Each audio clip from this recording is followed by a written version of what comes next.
kauumpisa pa lang sa iyong negosyo at gusto mo kaagad maging legal para wala syempre sabihin yung mga kakumpetensya mo dyan, abay magandang balita yan, Sisi.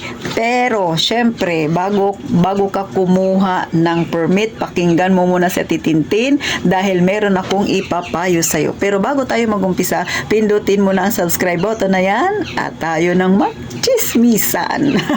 Magandang araw mga kasari-sari, ako si Ate Tintin. Sa mga bago pa lang sa aking channel, ay sana po makapagbigay ako ng kaunting idea sa inyo. Sa mga hindi nakakakilala sa akin, ako si Ate Tintin, nagmamarites ako ukol sa pagtitindahan. Kumusta kayo? Sa mga datihan kong subscriber, kumusta ang mga tindahan ninyo, Sisi? Nag-umpisa na bang makabawi?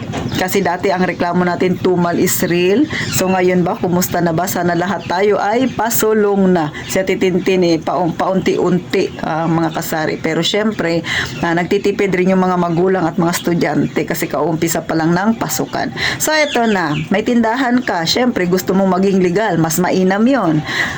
Gusto mo bang kumuha kaagad ng permit? Dapat bang kumuha kaagad? Ay depende. Kung kayo ay nagsimula ng pagtitindahan February na, okay lang kumuha ka. Pero kung kayo ay nagsimula nung nagtindahan ay ngayong buwan lang na ito, July o kaya August, wag ka munang kukuha ng permit. Kung halimbawa nagpatayo kayo ng tindahan nitong July lang, wag ka munang kukuha ng permit. Bakit na hindi ka dapat kumuha ng permit? Kasi lugi ka. Kasi sa City Hall, ang babayaran mo ay pang buong isang taon pa rin. Hindi ka pwede magreklamo na, ay kasi po kalahating taon na ako nag-umpisa nung ako yung nagtindahan, dapat ito lang bayaran ko.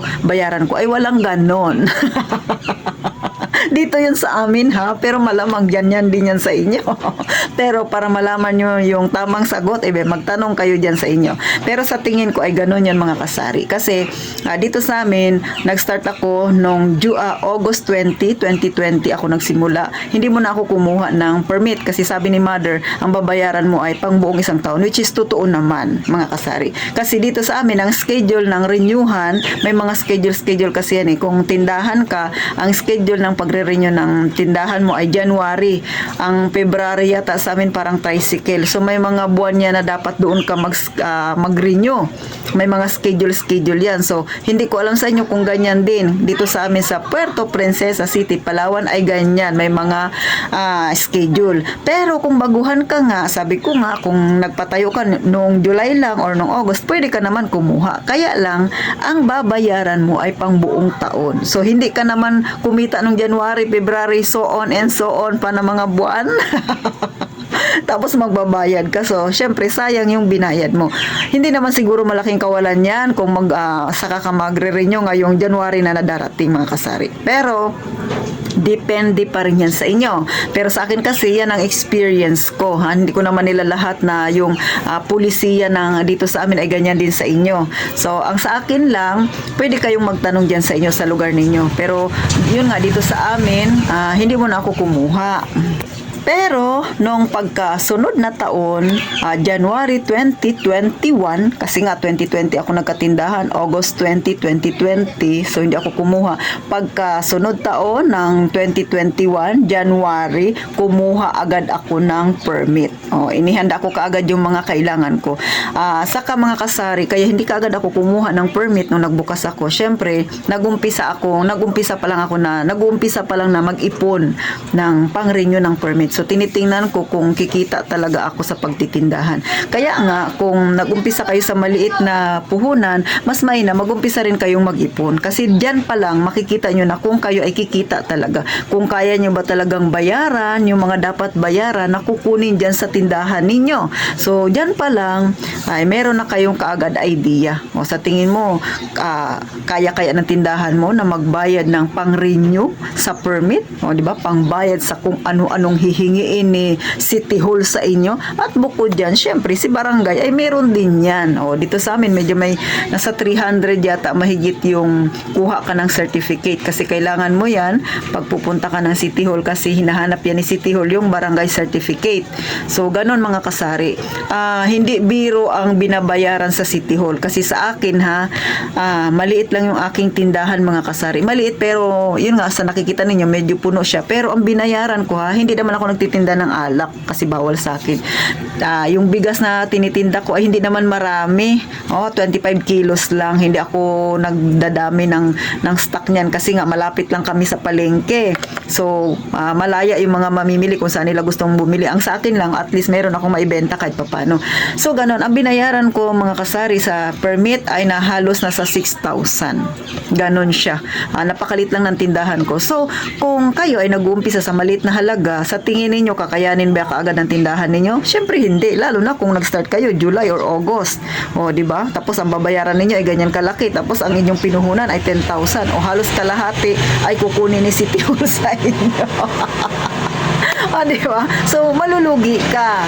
Kaya ngayon pa lang, na nag-umpisa ka ng yung maliit na tindahan, mag-ipon-ipon ka na, mag-alkansya ka, maghulog ka ng 20-20 or 30-30 araw-araw. Maliit man o malaki ang kinita mo, maghulog ka na.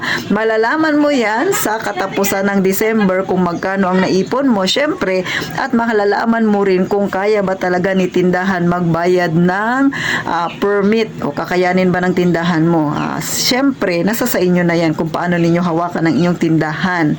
O diskarte na yan. Kaya kailangan diskarting malupit ang iyong pairalin sa paghawak sa pera. So, yan lang ang munting payo na titintin Para sa akin naman yun. Hindi ko alam kung ganyan din ba sa inyo. Mas mainam kasi magtanong kayo dyan sa inyo para malinawan kayo. Ang sa akin, ibinabahagi ko lang ang experience ko sa pagtitindahan. Ukol syempre sa kung paano ako kumuha ng permit at kung anong buwan ako at anong tamang buwan ba dapat kumuha. So si Ate Tintin, pagbungad ng January, saka ako kumuha para hindi ako lugi. Lugi talaga, no? So, paano mga kasari, sana kahit paano nakatulong sa inyo, especially sa mga mag-uumpisa pa lang ng tindahan ngayong buwan na ito, o yung iba ay kauumpisa pa lang ng tindahan. Kung nari, nagbukas kayo ng June or July, ay nasa sa inyo yan, Kung kaya nyo namang magbayad ka agad sa City Hall, ay why not? Pero kung medyo maliit ang inyong puhunan sa pag-uumpisa, ay mag-ipon-ipon na muna. Pero syempre, mas maganda kung legal. Pero sa inyo ko iiwan kung ano ang magiging kasagutan nyo na yan. Dapat bang magbayad na kaagad? O antayin muna sa susunod taon na lang para hindi ka lugi, sisi?